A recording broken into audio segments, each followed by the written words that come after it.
بسم الله الرحمن الرحيم. ونستعينه ونستغفره ونعوذ بالله من شرور أنفسنا وسيئات أعمالنا.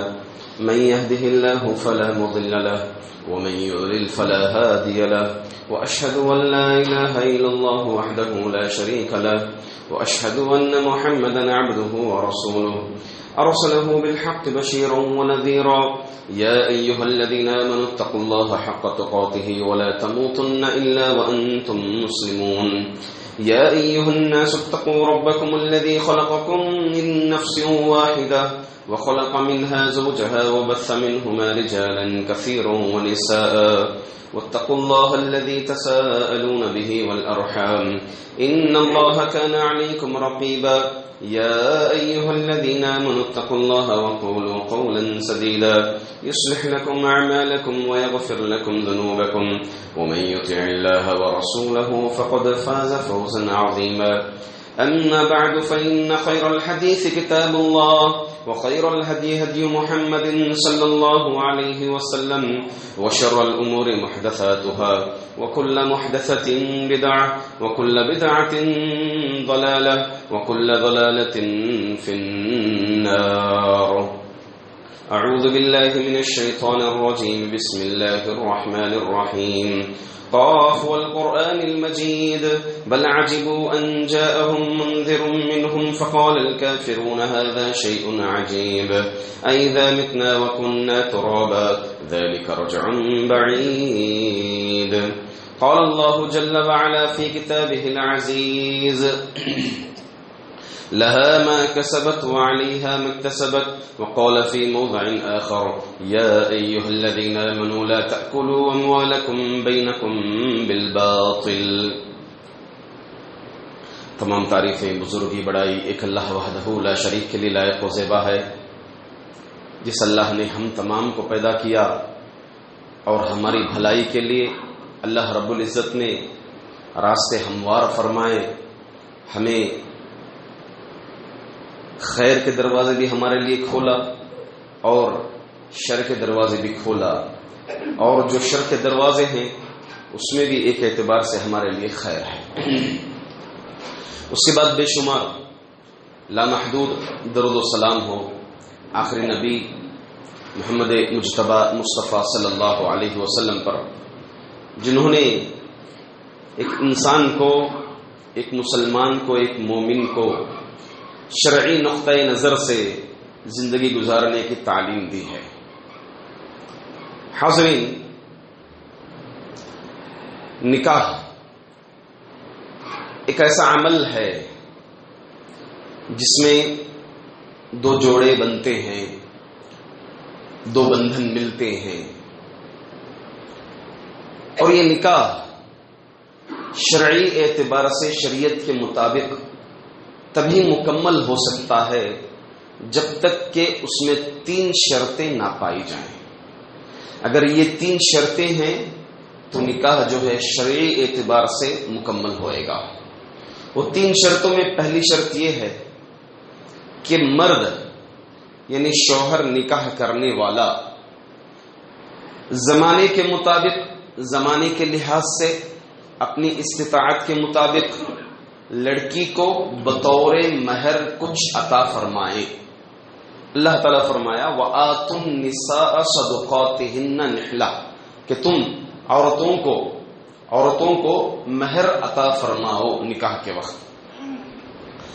دوسری شرط یہ ہے کہ باپ اپنی موجودگی میں یا اپنی غیر موجودگی میں، یا پھر وفات پا گیا، وفات پانے سے پہلے اپنی بیٹی کا ایک ذمہ دار بطور ولی مقرر کرے، کیونکہ ولی کے بغیر نکاح نہیں ہوتا۔ اللہ کے رسول صلی اللہ علیہ وسلم نے فرمایا لا نکاح الا بولی، ولی کے بغیر نکاح نہیں ہو سکتا۔ تو لہذا جو کوئی لڑکی باپ کی اجازت کے بغیر یا ولی کی اجازت کے بغیر، چاہے وہ ولی بھائی ہو، باپ ہو، یا چچا ہو، یا ماموں ہو، ان کی اجازت کے بغیر خود سے کورٹ میرج کر لے یا کسی لڑکے کے ساتھ بھاگ جاوے تو وہ لڑکی کا نکاح نہیں بلکہ اس کا ملاقات کرنا، اس لڑکے کے ساتھ رہنا زنا کہلائے گا، اور اس سے جو اولاد ہوگی وہ نکاح کی پاک اولاد نہیں بلکہ زنا کی اولاد ہوگی شریعت کے مطابق۔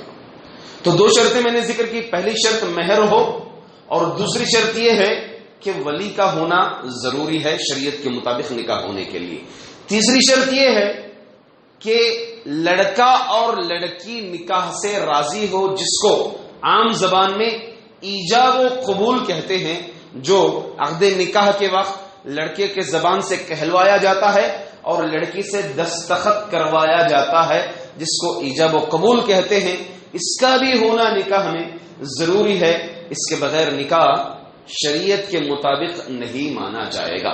تو میرے بھائیوں، شریعت کے مطابق نکاح شریعت کے مطابق اگر ہونا ہو تو یہ تین شرطوں کا ہونا ضروری ہے۔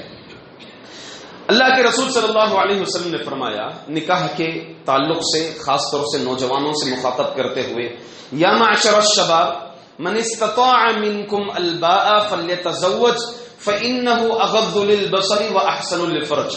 اے نوجوانوں کی جماعت، اگر تمہارے اندر باء کی طاقت ہو، یعنی باءت استطاعت ہو، مالی استطاعت اور جسمانی استطاعت، یہ دونوں طاقت ہو تمہارے پاس، تو تم نکاح کر لو، کیونکہ یہ نکاح جو ہے آپ کی نظروں کو نیچے کرتی ہے اور آپ کے شرمگاہوں کی حفاظت فرماتی ہے۔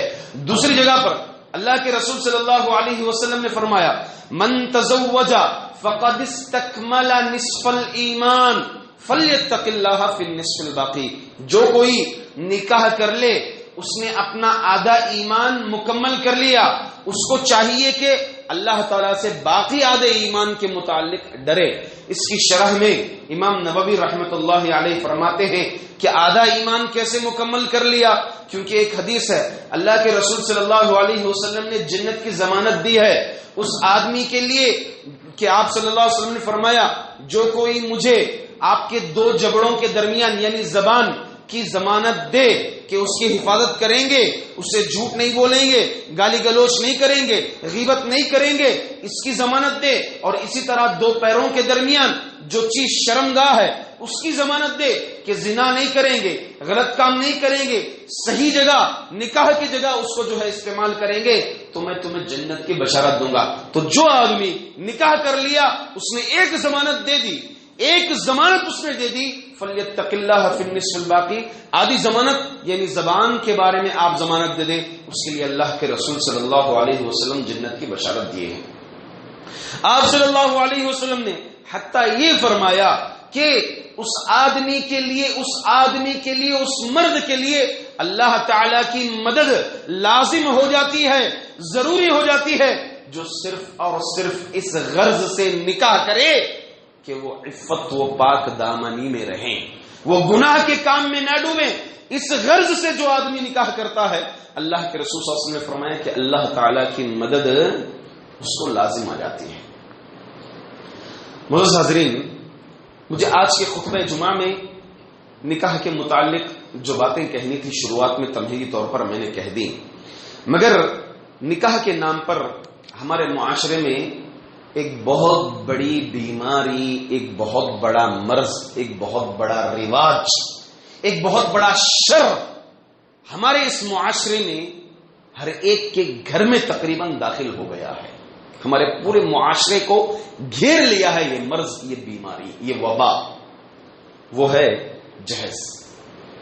اس کا ذکر قرآن کریم میں ہے، لغوی اعتبار سے اس کا معنی کیا ہے؟ لغوی معنی ہے قرآن کریم میں وَلَمَّا جَهَّزَهُمْ بِجَهَازِهِمْ، کہ جب انہوں نے اپنا سامان تیار کیا، تو لغوی اعتبار سے جہیز کا معنی ہوتا ہے سامان تیار کرنے کے، جیسے کہتے ہیں جہزت الطعام، میں نے کھانا تیار کیا، کوئی بھی چیز تیاری کرنے کو اس کو کہتے ہیں لغوی اعتبار سے جہیز۔ ہمارے معاشرے میں اردو زبان میں جہیز میں عموماً یہ استعمال ہوتا ہے کہ نکاح کے وقت لڑکی کو بطور سامان لڑکے کی مانگ پر یا پھر لڑکے کی نہ مانگ پر خود سے جو مال دیتے ہیں، جو ساز و سامان دیتے ہیں، اس کو کہا جاتا ہے جہیز۔ اب یہ دو اعتبار سے دیتے ہیں، ایک لڑکی والے خود دیتے ہیں آگے بڑھ کر کے. دوسرا یہ کہ لڑکے والے مانگ کرتے ہیں, لیسٹ دیتے ہیں کہ ہمارا لڑکا اس قابل ہو گیا ہے کہ اس نے ڈگری پڑھ لی ہے, تو لہٰذا ابھی اس کا یہ پوسٹ ہے, تو لہٰذا اس کے وزن کے مطابق یا اس کی ڈگری کے مطابق ہمیں یہ ساز و سامان چاہیے, یہ بھیک چاہیے. یا پھر جو ہے یہ بھی ہوتا ہے کہ ہمارا لڑکا ڈاکٹریٹ کے پوسٹ پر پہنچ گیا ہے, تو لہٰذا اس کا معاملہ جو ہے 1 لاکھ 2 لاکھ سے حل ہونے والا نہیں ہے, بلکہ لاکھوں کی اس کی قیمت ہے, یہاں تک کہ کروڑ تک بھی اس کی قیمت جائے گی, کیونکہ ہم نے ہمارے لڑکے کو اس قابل بنایا کہ وہ جہیز لینے کا قابل بن سکے, جہیز بڑے سے بڑی مقدار میں لے سکے. مانگا جاتا ہے. تو یہ مانگنا کیسا ہے؟ سب سے پہلے آپ کچھ حدیثیں میں آپ کو سناؤں گا. اللہ کے رسول صلی اللہ علیہ وسلم نے فرمایا, قرآن میں اللہ تعالیٰ نے فرمایا لا تظلمون ولا تظلمون. سب سے پہلی بات, نہ تم کسی پر ظلم کرو, نہ تم ایسے بنو کہ اپنے آپ پر ظلم کر لیں. اللہ تعالیٰ دونوں کو یہاں پر حکم ہے کہ لڑکی والے بھی خود اپنے آپ کو مظلوم نہ بنا لیں اور لڑکے والے بھی کسی پر ظلم نہ کریں. اللہ کے رسول صلی اللہ علیہ وسلم بے شمار احادیث میں فرمایا, جہاں پر مال کی حفاظت کے تعلق سے فرمایا کل المسلم, اور خاص طور سے آخری آپ کا حجۃ الوداع کے وقت جو آپ کا خطبہ تھا اس میں آپ کا جملہ یہ بھی تھا کل المسلم علی المسلم حرام دمہ ومالہ وعرضہ. فرمایا کہ ایک مسلمان کا دوسرے مسلمان پر یہ چیز حرام ہے حاصل کرنا, یہ حق لینا حرام ہے. کیا؟ اس کا خون, اس کا مال اور اس کی عزت. یہ ہر مسلمان, ہر ایک چاہتا ہے کہ اس کی جان کی حفاظت رہے, وہ سیف رہے. ہر ایک چاہتا ہے کہ اس کا مال سیف رہے. ہر ایک چاہتا ہے کہ وہ عزت دار رہے معاشرے میں. اگر کوئی مسلمان کسی دوسرے مسلمان کی عزت پر حملہ کرتا ہے, کھلواڑ کرتا ہے, تو اس نے اس کا حق تلفی کی, اس کا حق چھین لیا. اگر کوئی مسلمان کسی مسلمان کا مال ہڑپ کرتا ہے تو اس نے اس کا حق چھین لیا. اگر کوئی مسلمان کسی مسلمان پر حملہ کرتا ہے, اس کا خون کرتا ہے یا اس کے عضو کاٹتا ہے, تو اس کی جان سے, اس کے جسم سے, یعنی اس آدمی سے اس کا جسم یعنی اس کی جان محفوظ نہیں ہے. اللہ کے رسول صلی اللہ علیہ وسلم نے فرمایا. تو اسی اعتبار سے, اس نقطۂ نظر سے آپ دیکھیے کہ ہم کیا واقعی مال, نکاح کے وقت مال ہمارے محفوظ ہیں؟ کیا باطل طریقے سے نکاح کے وقت جہیز کے نام پر کیا مال نہیں کھایا جا رہا ہے؟ اللہ تعالیٰ فرمایا یا ایھا الذین آمنوا لا تأکلوا اموالکم بینکم بالباطل. اے مومنو, تم آپس میں ایک دوسرے کا مال باطل طریقے سے, غلط طریقے سے نہ کھاؤ. تو کیا آج ایسا نہیں ہوتا ہے نکاحوں میں؟ ہمارے نکاحوں میں کیا آج ایسا نہیں ہوتا ہے؟ غلط طریقے سے, باطل طریقے سے مال نہیں کھایا جاتا. اللہ کے رسول صلی اللہ علیہ وسلم فرما رہے ہیں, جنگ کے وقت یہ اعلان کرتے ہوئے آپ صلی اللہ علیہ وسلم نے فرمایا کہ جو آدمی کسی کا لوٹ کا مال جس نے کھایا وہ مردار سے زیادہ حلال نہیں ہے. اللہ اکبر. یعنی مردار مرے ہوئے جانور کے کھانے کے برابر ہے, مرے ہوئے جانور کے کھانے کے برابر ہے. جو کوئی دوسروں کا مال ہڑپ کرتا ہے, مال ہڑپ کرنا صرف چوری ڈاکہ زنی ہی نہیں ہے, بلکہ یہ بھی ایک جہیز بھی ایک ذریعہ ہے. اسی طرح آپ صلی اللہ علیہ وسلم نے فرمایا کوئی کسی کی کھیتی باڑی تباہ نہ کریں. اسی طرح آپ صلی اللہ علیہ وسلم نے فرمایا کوئی کسی کے جانور کو قتل نہ کریں, کوئی کسی زخمی آدمی پر حملہ نہ کریں, کوئی بھاگنے والے کا پیچھا نہ کریں. یہ تعلیمات ہیں اللہ کے رسول صلی اللہ علیہ وسلم کی, یہ تعلیمات ہیں. جنگ کا وقت بھی ہے. آپ کسی آدمی کے وہ جنگ کرنے کے لیے کافر آیا تو آپ اس کے جانور پر حملہ نہیں کر سکتے, آپ جائز نہیں ہے آپ کے لیے. کوئی آدمی آیا کسی کا مال آپ جا کر کے گھس کے ہڑپ نہیں کر سکتے, آپ جائز نہیں ہے یہ آپ کے لیے, قطعاً جائز نہیں ہے آپ کے لیے. تو یہ باطل طریقہ, یہ غلط طریقہ آج جہیز کے نام پر آج لوگ ایک دوسرے سے حاصل کرتے ہیں. اللہ کے رسول صلی اللہ علیہ وسلم نے فرمایا اتقوا الظلم فإن الظلم ظلمات یوم القیامہ. لوگوں ظلم سے بچو, اس لیے کہ یہ ظلم کل قیامت کے دن جو ہے بڑی تاریکیاں ہیں, اندھیرے نظر آئیں گے, اندھیرے نظر آئیں گے. آج کتنی مانگیں ہوتی ہیں, کتنی ڈیمانڈیں ہوتی ہیں.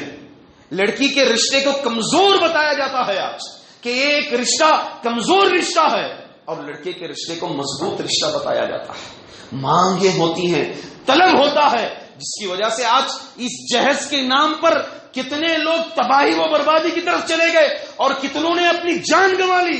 آپ دیکھیے اکثر قرض داروں کو پوچھئے، لوگوں کو، بھائی قرض دار ہے، کیا مسئلہ ہے قرض دار ہے؟ ابھی قریب میں 1 سال ہو گیا بیٹے کی شادی ہو کر کے، وہ قرض جو ہے ابھی بھی چکا رہا ہوں۔ کوئی 5 سال لگا دیتا ہے، کوئی 10 سال لگا دیتا ہے، جو اپنے قرض کو جو شادی میں صرف کیا تھا، خرچ کیا تھا، لڑکے کی مانگ پر اس نے جو خرچ کیا تھا، اس کو ادا کرتے کرتے، اس کو لوٹاتے زمانہ گزر رہا ہے۔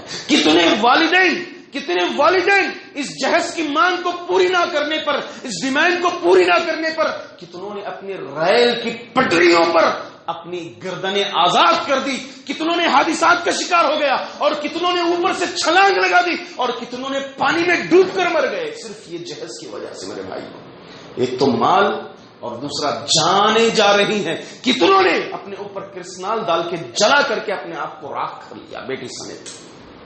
وجہ کیا ہے؟ صرف یہ ہے کہ داماد کی مانگ ڈیمانڈ پوری نہیں ہو سکی، داماد کی ڈیمانڈ پوری نہ ہو سکی، صرف اس بیس پر کتنی جانیں تباہ ہو رہی ہیں، کتنے لوگ ٹینشنوں میں ہیں۔ اور ہاں، معاف کرنا، یہ صرف ایک جانب سے نہیں بلکہ 2 جانب سے ہے معاملہ، صرف لڑکے والوں کی جانب سے ہی نہیں بلکہ کچھ لڑکے والوں کی جانب سے بھی ہوتا ہے، اور دوسری طرف معاملہ ایسا ہے کسی کے گھر میں 1 سے 2 بیٹیاں ہو گئی، باپ اپنی جوانی میں آنکھوں سے اوجھل ہو جاتا ہے، مصروف ہو جاتا ہے، کیا بھی معاملہ؟ ارے 2 بیٹیاں ہیں، کچھ تیار کرنا ہے اس کے لیے، اپنی زندگی پوری لڑکی کا جہیز بناتے پوری جوانی اس کی کھو جاتی ہے۔ بڑھاپے پہ جب ایک مرحلے پر آتا ہے تو اس کو جو ہے داماد کے جہیز کے نام پر وہ نکاح دینا، وہ سامان دینا پڑتا ہے۔ کیسا معاشرہ ہم نے تیار کیا ہے آج، اللہ اکبر۔ سوچ کے دیکھیے ہمارا معاشرہ آج کیسا ہو گیا ہے۔ شادی کتنی سادی ہوتی تھی، نبی اکرم صلی اللہ علیہ وسلم کے پاس آپ صلی اللہ علیہ وسلم بیٹھے ہوئے اپنے صحابہ سمیت، ایک عورت آئی، کہا وہبت نفسی لک یا رسول اللہ، میں نے اپنے آپ کو آپ کے لیے ہبا کر دیا اللہ کے رسول، یعنی میں آپ سے نکاح کرنا چاہتی ہوں۔ اللہ کے رسول صلی اللہ علیہ وسلم کی نظریں نیچے رہی، خاموش رہے، اجازت نہیں ملی اللہ کے رسول صلی اللہ علیہ وسلم۔ پھر اس عورت نے کہا آپ خاموش رہے، 3 دفعے کہنے کے بعد ایک صحابی نے کہا اللہ کے رسول صلی اللہ علیہ وسلم اگر آپ کو اعتراض نہ ہو تو یہ نکاح میں قبول کروں گا۔ اللہ اکبر، اس عورت کو اپنانے کے لیے میں تیار ہوں۔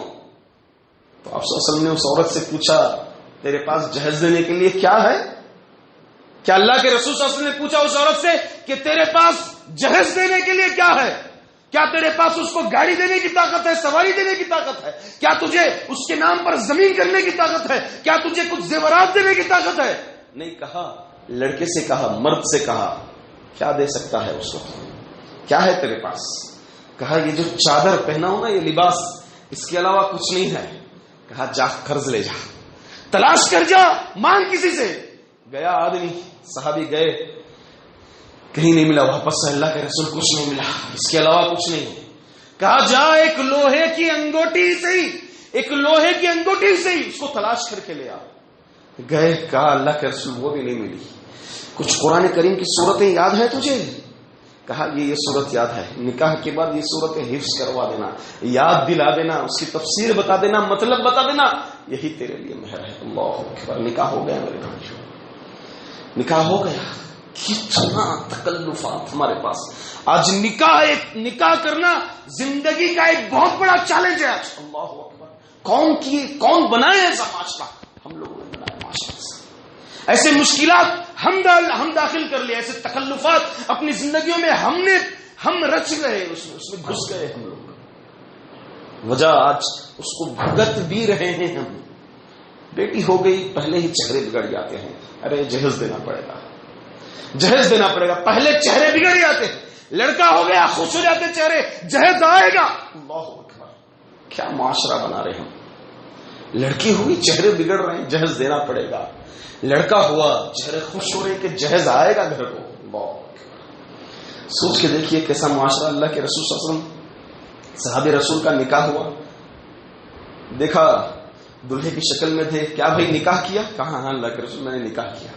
آپ نے فرمایا اولم ولو بشات، بھئی ایک بکری ہی صحیح ولیمہ کر لیجئے، ایک بکری ہی صحیح ولیمہ کر لیجئے. کتنا سمپل، کتنا سادہ انداز. کھجور ملا، ستو کا آٹا ملا، چلو ولیمے کی دعوت یہی ہے. اللہ اکبر. آج ہم شادی کرنے کے لیے کم سے کم 5 لاکھ، چھوٹی شادی کرنے کے لیے 5 لاکھ روپیہ چاہیے لڑکی والوں کی جانب سے، لڑکے والوں کی جانب سے مشورہ. شادی محل خریدنا ہے اس کے لیے. کتنا نکاح جیسے ایک پاک عمل کو، ایک عبادت کو، ایک صحیح انداز کو ہم اتنے تکلفات داخل کر لیے. شادی محل خریدنا پڑے گا، سامان خریدنا پڑے گا، ان کو جوڑے دلانا پڑے گا، لڑکی والوں کو رقے چھاپ کر گھر جا کے بیٹھ کے بلانا پڑے گا. کتنی مشکلات ہے. معاشرے کو سدھارنے کی ضرورت. اور ہاں ایک شبہ ہے، آج انشاءاللہ آج کے خطبہ جمعہ میں اس کو ختم کر کے میں جاؤں گا. ایک شبہ یہ ہے کہ ہمارے کئی لوگوں نے اللہ کے رسول صلی اللہ علیہ وسلم نے فاطمہ کا نکاح علی رضی اللہ تعالی عنہ سے کروایا اور آپ نے جہیز دیا. چلیے ابھی اس بات پر آئیں گے، ایک فقہی مسئلہ ہے یہ. اس بات پر انشاءاللہ میں اپنی خطبہ جمعہ کو ختم کرنے کی کوشش کروں گا. دیکھیں اللہ کے رسول صلی اللہ علیہ وسلم پلے پوسے تربیت کی ابو طالب نے. ابو طالب کی وفات ہوئی تو اللہ کے رسول صلی اللہ علیہ وسلم اس وفاداری کا ثبوت دیا. آپ نے علی ان کے بیٹے کو جو چھوٹی عمر کے تھے آپ نے تربیت میں لے لیا، اور جعفر کو آپ نے اپنے چچا کے حوالے کر دیا کہ آپ ان کی تربیت کرو. اور علی کی تربیت اللہ کے رسول صلی اللہ علیہ وسلم کے ماتحت ہوئی الحمدللہ، کیونکہ باپ نے ان کی تربیت کی اور آپ نے انہی کے بیٹے علی کی تربیت آپ نے کی. وقت آیا، عمر ہوئی، سب سے پیارا طریقہ ہے کہ اپنے رشتہ داروں میں دو، اپنے رشتہ داروں میں تلاش کرو، اپنے قریبی رشتہ داروں میں دو. بیٹی کا وقت آیا، آپ نے نکاح کروا دیا. تو دیکھیے کیا ہے حدیث، 2 حدیثیں میں آپ کو سناؤں گا. پہلی حدیث یہ ہے، حدیث کے الفاظ سناؤں گا. ان رسول اللہ صلی اللہ علیہ وسلم اتی علی و فاطمہ، یعنی جہاں پر ہماری غلط فہمی ہے کہ اللہ کے رسول صلی اللہ علیہ وسلم نے جہیز دیا، اپنی بیٹی کو مٹی کے برتن دیا، مشکزہ دیا، تکیہ دیا، چادر دی، اس طرح جو ذہن ہے وہ حدیث بھی میں سنا رہا ہوں آپ کو. اللہ کے رسول صلی اللہ علیہ وسلم آئے فاطمہ اور علی کے پاس. وہما فی خمیل لہما والخمیل القطفیۃ البیضاء، آپ دونوں جو ہے ایک سفید اونی چادر میں لپٹے ہوئے تھے، ایک سفید اونی چادر میں تھے دونوں. اس کے بعد قد کان رسول اللہ صلی اللہ علیہ وسلم جہزہما بہیا ووسادۃ محشوۃ اذخر وقربۃ. اللہ کے رسول صلی اللہ علیہ وسلم اذخر سے بھرے ہوئے ایک تکیہ دیا اور ایک مشکیزہ آپ نے بطور لفظ لغوی معنی بطور سامان تیار کر کے کیا. یہ صحیح روایت ہے، ابن ماجہ کی روایت ہے، صحیح روایت ہے. اسی کو دلیل بناتے ہیں کہ اللہ کے رسول صلی اللہ علیہ وسلم نے مشکیزہ دیا، وسادہ دیا، تکیہ دیا اذخر کا. اور اسی طرح سے دیگر سیرتی روایتوں میں ہے کہ آپ نے جو ہے ان کو مٹی کے برتن دیے وغیرہ دیے. اب حضرت علی کی زبانی سنیے، یہ سامان اللہ کے رسول صلی اللہ علیہ وسلم نے کہاں سے دیا. عبداللہ بن عباس رضی اللہ تعالیٰ عنہ راوی ہیں. حضرت علی عبداللہ بن عباس رضی اللہ تعالیٰ عنہ کو فرماتے ہیں، کیا فرماتے ہیں؟ ان علی قال، علی رضی اللہ تعالیٰ عنہ نے کہا، یہ بھی صحیح روایت ہے، قد تزوجت فاطمہ، میں نے فاطمہ سے نکاح کیا. فقلت یا رسول اللہ ابنی بی، نکاح ہو گیا. کہا کہ اللہ کے رسول رخصت کر دیجئے بیٹی کو، ہمارے پاس رخصت کر دیجئے. تو اللہ کے رسول صلی اللہ علیہ وسلم نے کہا قال اعطیها شیئا، کہا کچھ دو، اس کو مہر دو. تو حضرت علی رضی اللہ تعالیٰ عنہ نے کہا قلت ما عندي من شیء، کچھ بھی نہیں ہے میرے پاس. تو اللہ کے رسول صلی اللہ علیہ وسلم نے کہا قال فأين درعك الحطمیہ، حتمی زرع جو تھی وہ کہاں ہے؟ تمہارے پاس تھی نا ایک حتمی زرع. تو حضرت علی رضی اللہ تعالیٰ عنہ قلت هي عندي، وہ میرے پاس ہے.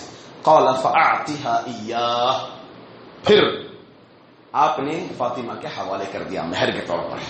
اللہ کے رسول صلی اللہ علیہ وسلم اس حتمی زرع کو لیا. علی رضی اللہ تعالیٰ کو گھر بسانا تھا، کوئی سامان نہیں تھا، انہی کا مہر اللہ کے رسول صلی اللہ علیہ وسلم نے لیا. حضرت علی کو کہا کہ بیچو اس کی رقم. آپ گئے حضرت عثمان بن عفان رضی اللہ تعالیٰ عنہ کو 480 درہم میں بیچا. حتمی زرع 480 درہم میں بیچا اور اس کی رقم اللہ کے رسول صلی اللہ علیہ وسلم کے پاس لا کر دے دیے.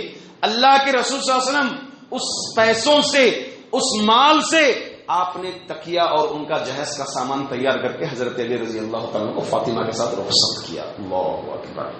یہ حقیقت ہے میرے بھائیوں. اس کے علاوہ کوئی جہیز نہیں ہے.